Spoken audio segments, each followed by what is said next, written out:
Hello everybody, this is Rob with Yoro Adventures. Today's video is going to be on packing. What do I carry in my ATV for when I'm riding cross-country or backcountry type of rides?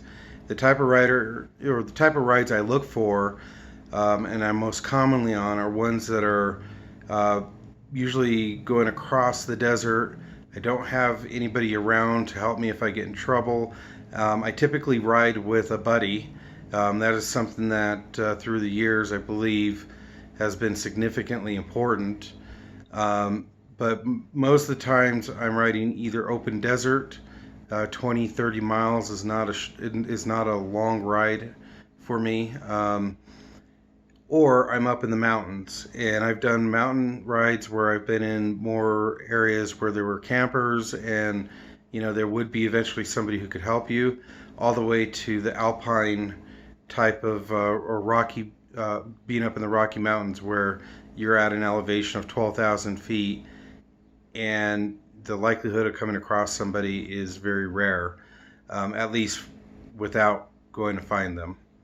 So to set the bar, so that way you know what kind of packing I'm talking about, is today I'm going to focus on what I call onboard packing.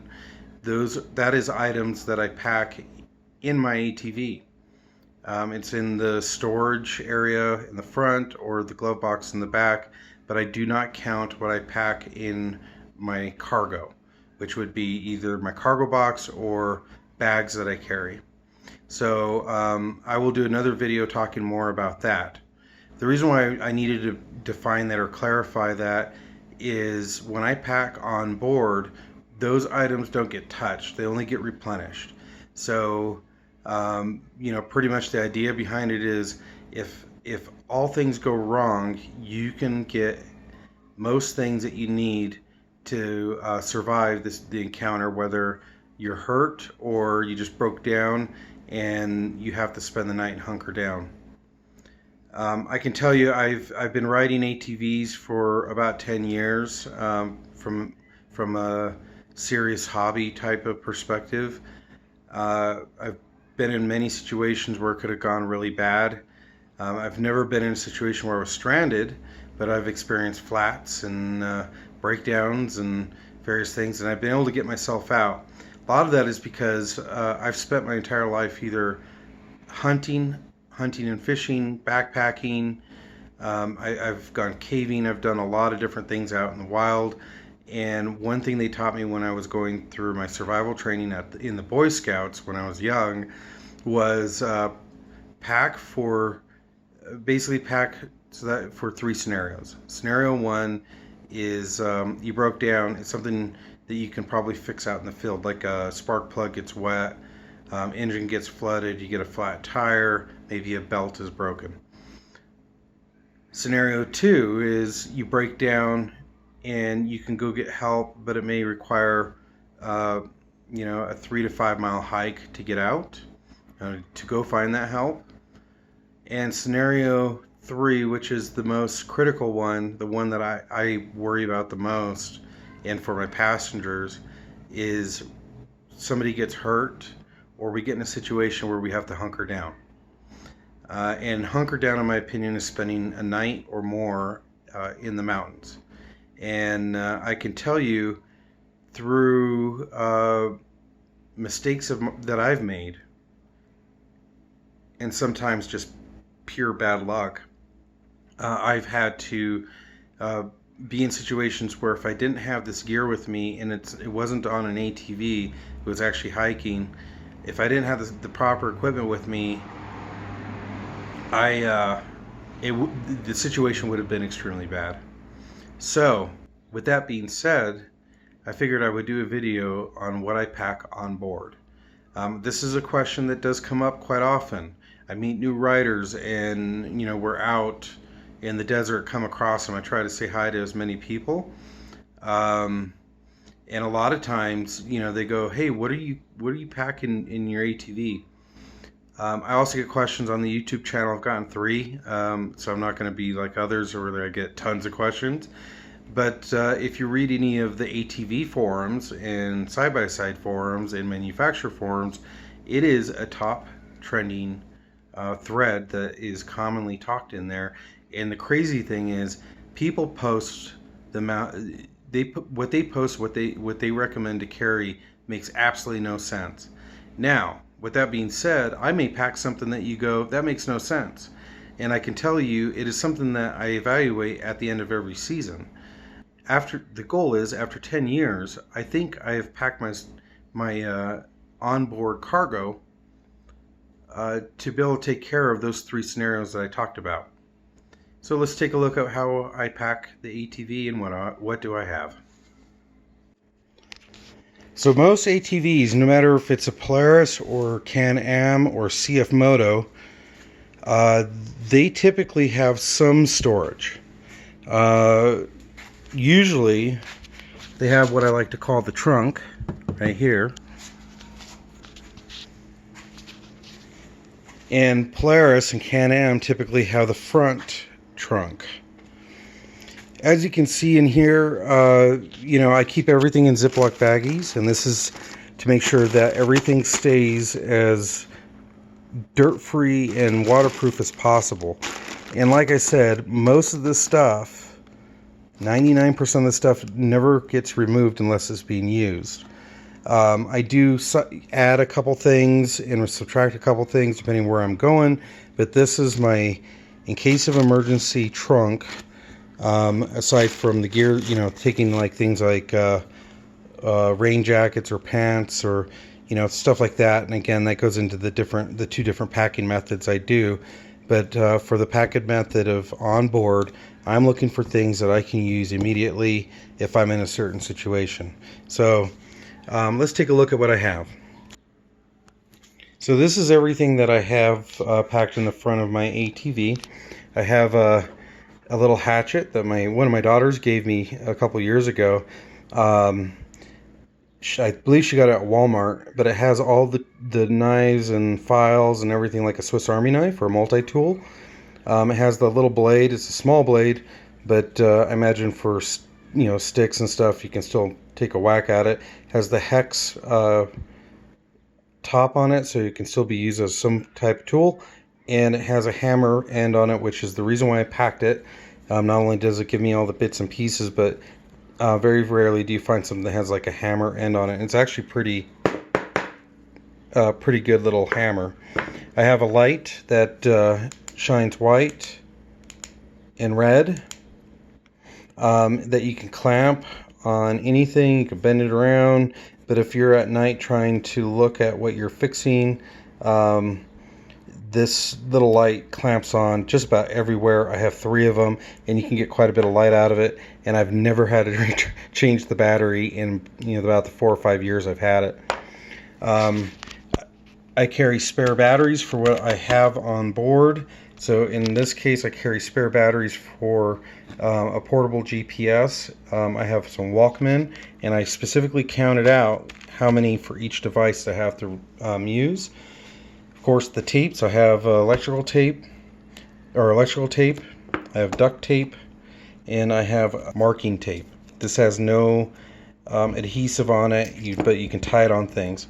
The reason why this is super important is if you have to walk away from your ATV, which is one of the biggest things that you should not do when you break down, is to walk away from your vehicle. But if you do, you can mark where you're going, so if somebody's looking for you, they can follow the trail like a set of breadcrumbs. It's highly visible, easy to tear, and easy to tie.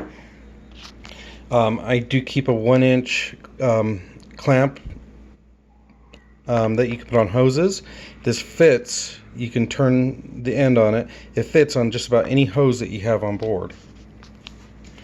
I do have a pair of headphones, and the reason why I do that, I put those in there, is if I break down, I always have my cell phone on me, but if my headphones isn't working or whatever, and I have to hunker down for the night, I have at least something I can listen to music or entertain myself, and not just, it's such a small amount of space, so I thought it would be worth putting in there. This stuff is super cool. It's Velcro tape. It's something that I found on Amazon that people who have wire speaker systems can use.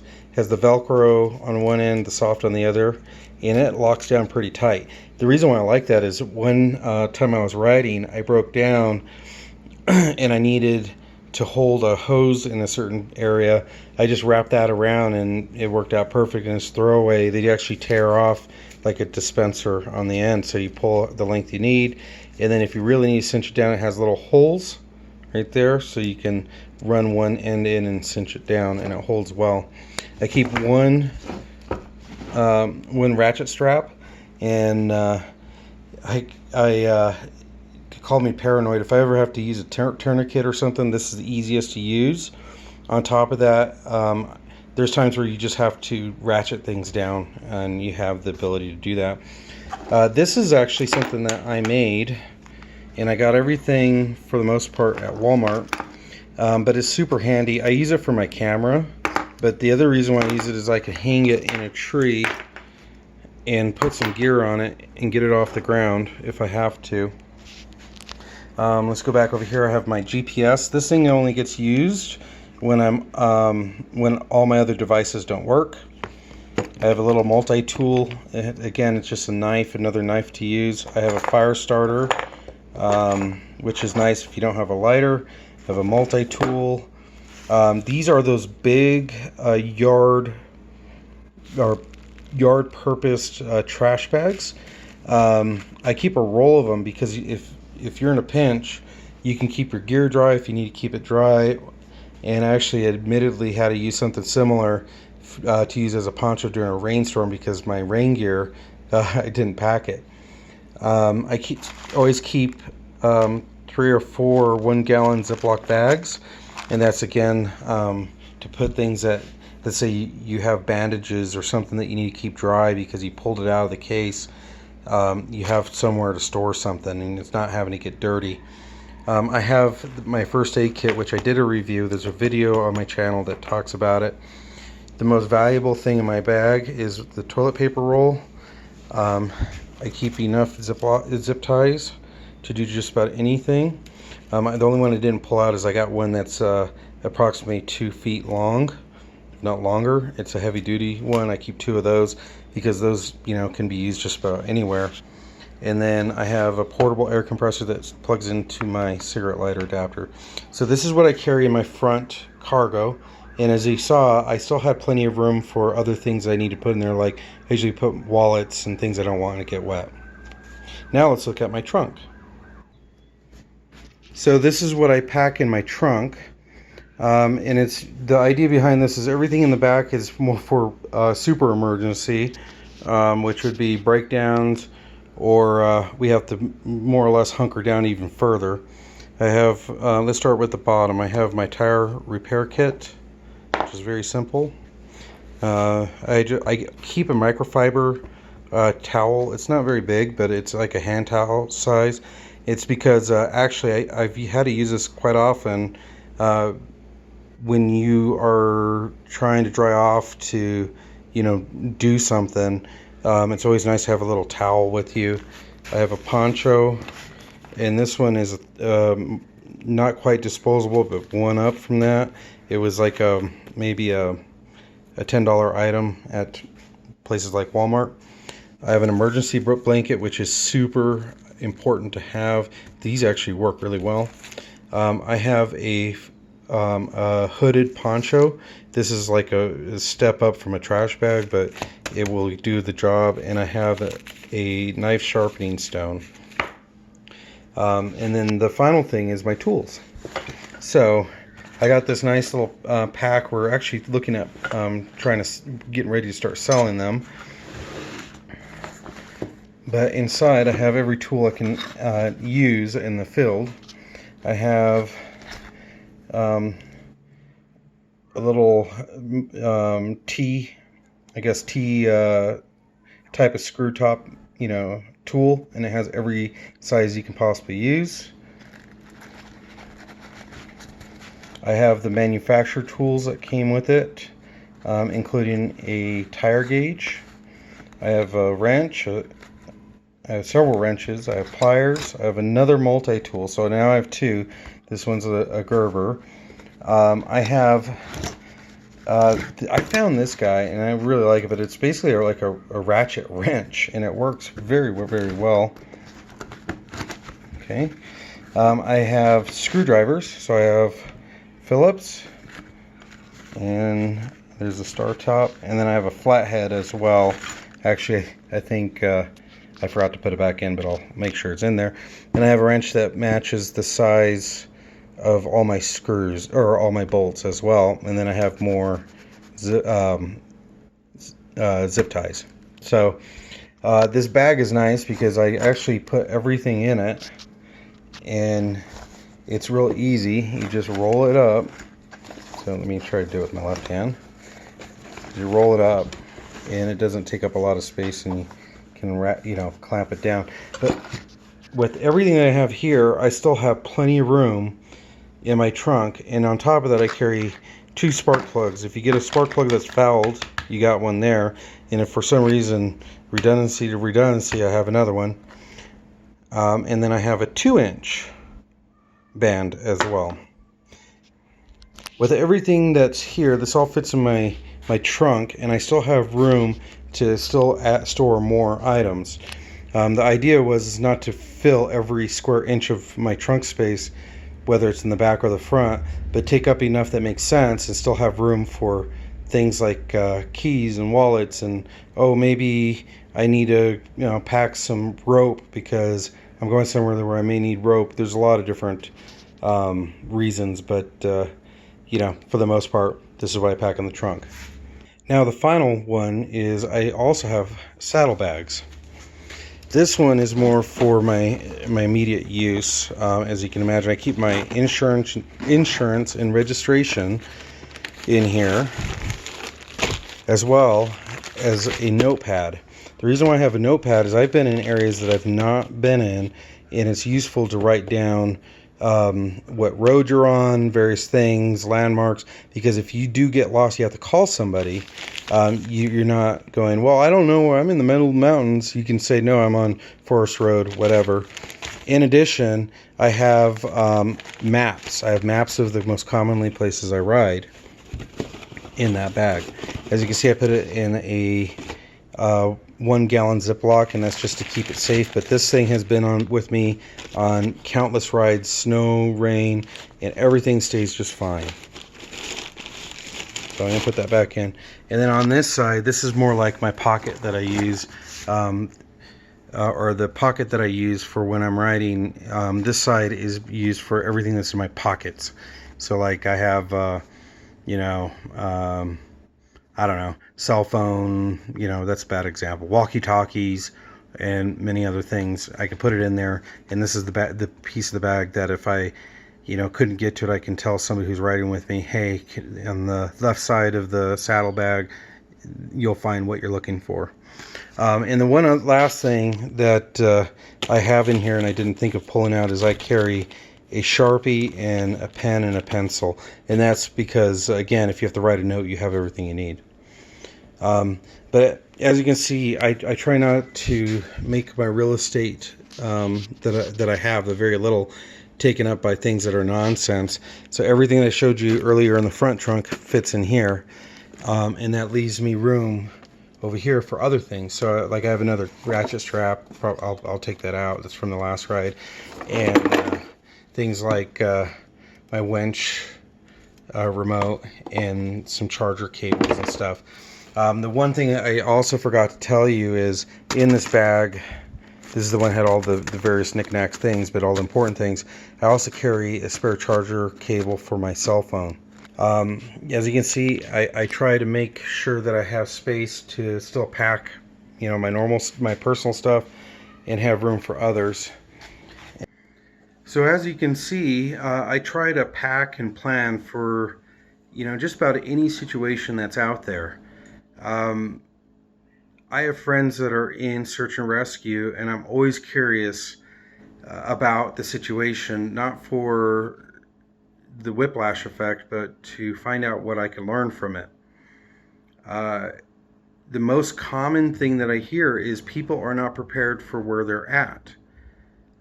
So when they get themselves in a situation and they don't have the basic necessities to either get themselves out of this situation or maintain, what they have until they can get help. It's amazing how many people get stuck in that situation. So this video's intention was to show you and try to answer that question that's being asked, is what do you pack in the ATV? Again, there's two parts to my packing. This is the packing that you will not see typically touched. It's not like, hey, I'm gonna, I need this one thing. It's for when I'm in a situation where I absolutely need to use it. So hopefully this answers your questions. We also have some resources on our website at www.yoroadventures.com. I did write a little bit about planning your ride and how to pack for your ride. It is something that there's a lot of resources out there, just a lot of people don't know what to look for, and so I took the time of writing these blogs, and you can just find them on www.yoroadventures.com. You click on Rob's Corner, and in there you'll find exactly this topic. As for trying to close out a video, I'm going to start calling these the COVID Chronicles, I guess, because right now there's not very many places that are open, and so I'm still trying to create content that is worthwhile. And what I've been finding is there's a lot of unanswered questions that are out there, and a lot of people have advice and a lot of people have opinions, and I'm just gonna give my 2 cents. But I can tell you, of an entire life spent fly fishing as much as possible, camping, hiking, have done survival. I was into survival camping as well for quite a few years, and have lived in predominantly high altitude areas. I tried to be cognizant of what those situations can put myself into, and who and how I'm going to take care of myself and others. So hopefully this helps with those questions. If you enjoyed this video, feel free to subscribe. Well, I would appreciate if you subscribed either way. I always welcome comments. I actually try to reply to almost all of them as quickly as possible. And if you have any questions, go in the comments and ask your question. A lot of times I will do videos based off the questions that are being asked, and I don't get very many, but I do get enough a week, so 3 or 4 a week, where I'll try to do a video answering those questions. So don't suffer in silence. But with in regards to anything that I've talked about here, what I do look forward to is running into you folks out on rides. So if you have a ride that you would like to showcase, reach out to me. I am very much in a sharing type of environment. I want to share as much as possible, and that's why I offer maps for free, I offer articles for free, I offer these videos for free, and I try to do as much as possible. So what helps me is by subscribing, so to be selfish, if you can do that. But other than that, thank you for watching. You have a wonderful time out on your adventures.